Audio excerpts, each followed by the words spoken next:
जय हिंद, जय Bharat, Vande Mataram. All exam please pay आप सभी का बहुत बहुत स्वागत है। मेरा नाम है मोहित खेरा। दोस्तों, थंबनेल आपने देख ही लिया होगा। मध्य प्रदेश में बढ़ती बेरोजगारी कहीं किसी की जान ना ले ले। अगर आप भी एक बेरोजगार हैं तो वीडियो को शुरू से आखिरी तक देखिएगा। जिस तरह से मध्य प्रदेश में, जिस तरह से देश में बेरोजगारी बढ़ रही है, इस पर बात नहीं हो रही है। सिर्फ और सिर्फ झूठे आंकड़े पेश किए जाते हैं। चुनाव आता है तो मुफ्त की रेवड़ियां बांटी जाती हैं। लेकिन जिस तरह से हालात चल रहे हैं, ना जाने कितने ही, अभी एक आर्टिकल आया था, मध्य प्रदेश में कितने ही मजदूरों ने आत्महत्या कर ली। ऐसे ही बहुत सारे छात्र भी हैं जिन्होंने आत्महत्या कर ली। और मेन रीजन आत्महत्या करने का क्या होता है किसी प्रदेश में, और एक बड़े ग्रुप में आत्महत्या करना, मतलब बहुत सारी संख्याओं में आत्महत्या कर रहे हैं लोग, है ना। क्या है इसके पीछे रीजन? इसके पीछे एक रीजन है, वो है बेरोजगारी, फाइनेंशियल क्राइसिस। और फाइनेंशियल क्राइसिस, जो हम 10 ट्रिलियन इकोनॉमी की बात करते हैं, इतनी बड़ी इकोनॉमी बनाने की बात करते हैं भारत को, क्या ये इकोनॉमी सिर्फ आंकड़ों में है, सिर्फ क्या न्यूज़पेपर्स में है, क्या इन नेताओं की टेबल पर है? हकीकत में कुछ और चल रहा है देश में, और बेरोजगारी इतनी बढ़ती जा रही है जिसकी कोई हद नहीं है। मैं कुछ आंकड़े आपके सामने रखना चाहूंगा।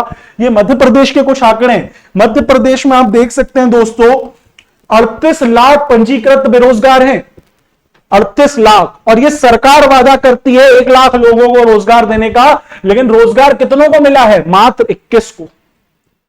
क्या ये जो चुनाव आता है, जो मुफ्त की रेवड़ियां बांटी जाती हैं कि हम स्कूटी देंगे, हम 1 लाख नौकरियां देंगे, तो ये सब जो है बजट में रहता है या जमीनी स्तर पर कुछ होता भी है? हकीकत इससे परे है। हकीकत में, और आप सब जानते हैं कि हकीकत क्या है, जमीनी स्तर पर ये जो बजट पेश होता है, क्या ये जमीनी स्तर पर ढंग से उतर पाता है? मैं किसी और सेक्टर की बात नहीं करूंगा, यहां पे किसी भी सेक्टर की बात नहीं करूंगा। मैं सिर्फ एजुकेशन सेक्टर की बात करने आपसे आया हूं, तो वीडियो को शुरू से आखिरी तक जरूर देखिएगा। मेरा कुछ दर्द है वो भी यहां पे मैं बयां करना चाहता हूं। दोस्तों, जिस तरह से हालात चल रहे हैं, बेरोजगारी दर ना, एजुकेशन में अगर वैकेंसीज नहीं है, ये सरकार अगर टाइम से वैकेंसी नहीं निकालती है, तो इससे सिर्फ एक छात्र का नुकसान नहीं हो रहा है, इससे समूच एजुकेशन सिस्टम से जुड़े व्यापारों का भी नुकसान होता है। चाहे मैं कोचिंग संस्थानों की बात करूं, चाहे मैं बुक स्टोर्स की बात करूं, बुक पब्लिशर्स की बात करूं, बड़े शहर जैसे इंदौर में लोग पढ़ने आते हैं, यहां पे हॉस्टल्स हो गए, यहां पे रेस्टोरेंट्स हो गए, यहाँ के कैफेज हो गए, हर चीज को एक बड़ा इंपैक्ट पड़ता है अगर वैकेंसी नहीं आती है तो। 4 साल पहले भंवर मैं कुछ और देखता था, और आज 4 साल बाद भंवर कुछ और देखता हूं, जब से पीएससी के हालात बिगड़े। पहले आप भंवर पे निकल जाओ, इतनी भीड़ रहती थी कि गाड़ी चलाना तक मुश्किल हो जाता था। कोचिंगों में बच्चे भरे रहते थे, मैथ्स में बच्चे भरे रहते थे। यह स्थिति थी क्योंकि वैकेंसीज थी, लोगों को जॉब्स मिल रही थी। बट इन 5-6 सालों के बीच ऐसे हालात हो गए हैं कि कोचिंगें बंद होती जा रही हैं, बच्चे अपने घर जाते जा रहे हैं, बच्चे दूसरा व्यापार करने लगे हैं, तैयारी छोड़ दी है, कहीं और मजदूरी कर रहे हैं, कहीं प्राइवेट जॉब कर रहे हैं। प्राइवेट जॉब की भी बात करूं मध्य प्रदेश में, तो प्राइवेट जॉब के भी हालात बुरे हैं। उसमें भी रिसेशन आ रहा है, लोगों को काम से निकाला जा रहा है, क्योंकि देश की इकोनॉमी कहीं ना कहीं संकट में है। प्रदेश की इकोनॉमी कहीं ना कहीं संकट में। मैं अपनी ही बात करूं दोस्तों, एक टाइम था जब वैकेंसीज रहती थी, सब एजुकेशन सेक्टर का अच्छा चलता था। आज ऐसी स्थिति है कि सबकी हालात बहुत बुरी हो चुकी हैं। ना जाने ही कितने कोचिंग संस्थान खुलते हैं और कितने बंद हो जाते हैं। इस इंदौर क्षेत्र की बस बात कर लूं मैं, प्रदेश में तो ऐसे बहुत सारे हैं जो खुलते हैं, बंद हो जाते हैं। मेरी ही भी स्थिति कुछ ऐसी हो चुकी है कि मुझे भी हो सकता है ऑल एग्जाम प्लेस बंद करके कुछ और करना पड़े।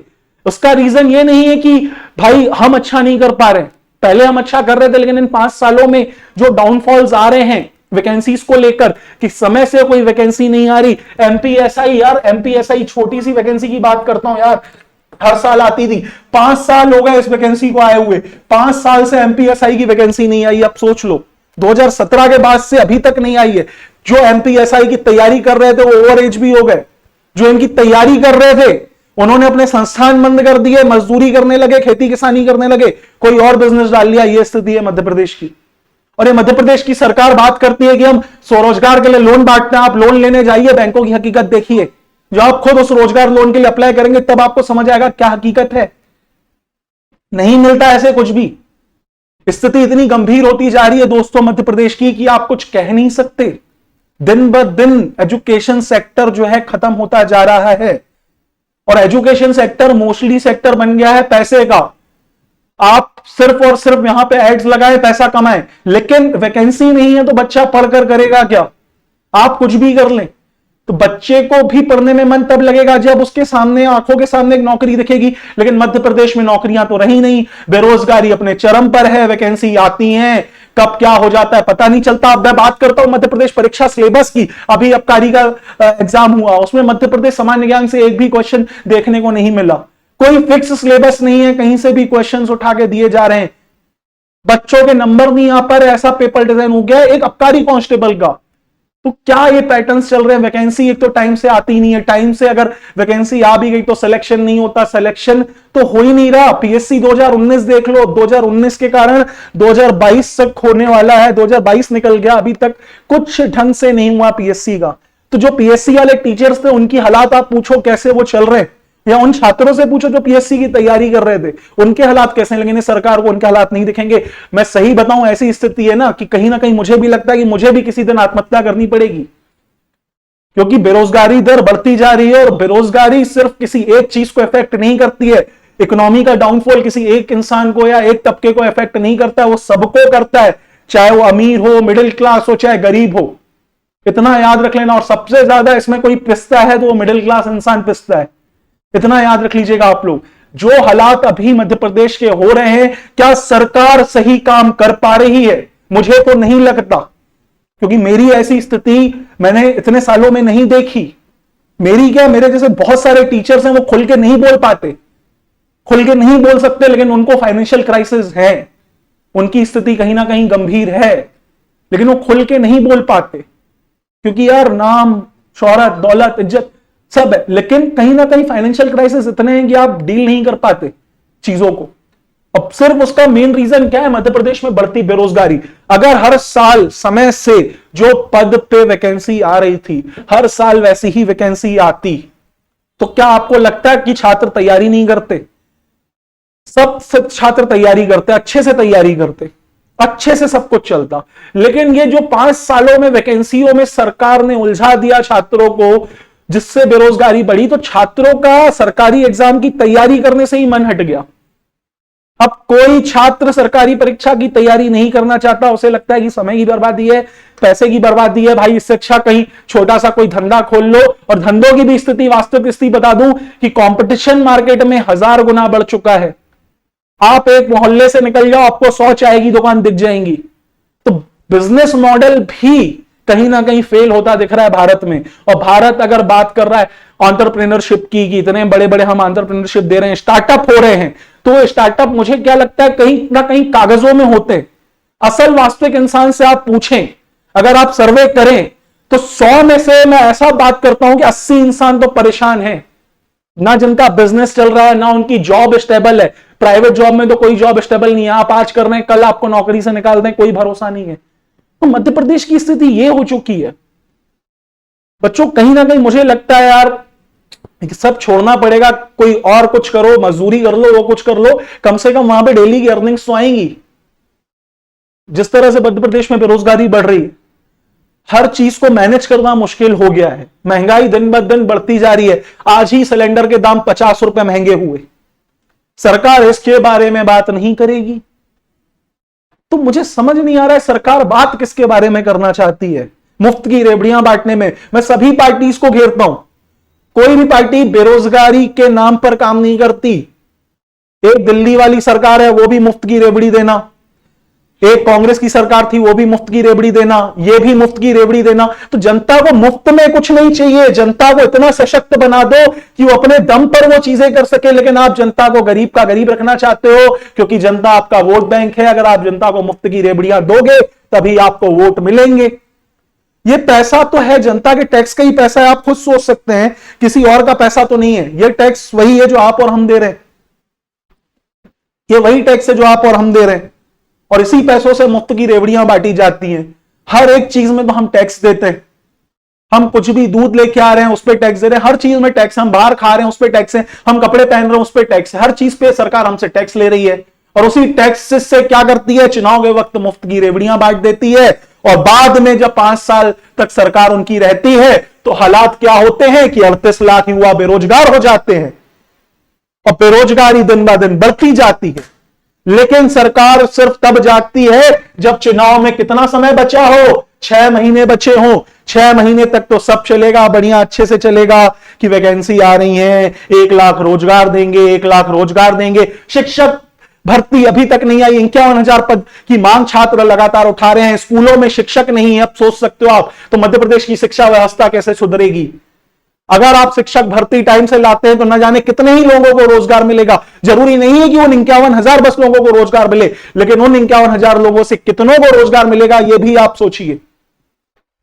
लेकिन सरकार सिर्फ हाथ पे हाथ धर के मुफ्त की रेवड़ियां बांटना चाहती है, और ऐसे हालात रहे तो दोस्तों मैं तो आप लोगों से अलविदा कहना चाहूंगा। हो सकता है आप आने वाले टाइम में मुझे ऑल एग्जाम प्लेस में ना देखें, ना ही ऑल एग्जाम प्लेस देखें, कोई बड़ी बात नहीं है भैया, मजदूरी कर लो, वो कर लो, कम से कम पैसे तो आएंगे। ऐसी स्थिति हो गई है टीचिंग में भी। आप लोगों को लगता है यार हर चीज में इतना इन्वेस्टमेंट करने के बाद, हर बिजनेस में इन्वेस्टमेंट है। छात्र भी अगर तैयारी करता है गवर्नमेंट जॉब की तो वो भी इन्वेस्टमेंट करता है, लेकिन उसका जब रिटर्न ही ना मिले तो वो इन्वेस्टमेंट करने का मतलब ही क्या? ऐसा इन्वेस्टमेंट करें कि रजिस्टर्ड बेरोजगार जो है वो 38 लाख है। ऐसे अनरजिस्टर्ड बेरोजगार कितने हैं मध्य प्रदेश में? उसका जवाब कौन देगा? ये तो सरकारी आंकड़े थे, अब सोच लो आप, ये तो सरकारी आंकड़े थे। तो मध्य प्रदेश की स्थिति दोस्तों बुरी हो गई है। मैं तो आप लोगों से बस यही करता हूं यार, जो भी है अच्छे से करो, सब कुछ एंजॉय योर लाइफ, टेंशन मत लो, रिलैक्स रहो, कुछ तो अच्छा होगा।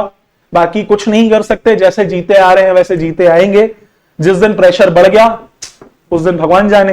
तो भाई सिंपल सी बात है, वीडियो अच्छा लगा हो, पॉइंट्स की बातें लगी हो, समझ आई हो तो शेयर कर देना। शेयर इसलिए करना क्योंकि भाई लोगों को पता तो चले कि रियलिटी क्या है, वास्तविकता क्या है। हम सिर्फ विज्ञापनों में जीते आ रहे हैं, हम न्यूज चैनल्स में जीते आ रहे हैं जहां पे आपको हकीकत नहीं सिर्फ झूठ परोसा जा रहा है अब, क्योंकि वो सब एक मार्केटिंग हब बन चुके हैं, वो सरकार की मार्केटिंग करते हैं। तो वो सिर्फ जो भी सरकार सत्ता में होती है उसकी मार्केटिंग करते हैं। मैं यहां पे किसी सरकार को टारगेट नहीं कर रहा हूं, ये मत सोचना कि कोई विधायक जी आके वीडियो देखें कि आप मध्य प्रदेश की बेरोजगारी की बात कर रहे हैं। मैं तो ऐसी हर सरकार की बात कर रहा हूं, मैं राजस्थान सरकार की भी बात कर रहा हूं, मैं पंजाब सरकार की भी बात कर रहा हूं, मैं हर उन पार्टीज की बात कर रहा हूं जो सिर्फ मुफ्त की रेवड़ियां बांटने का काम करती हैं, लेकिन असल मुद्दों से लोगों को भटकाती हैं।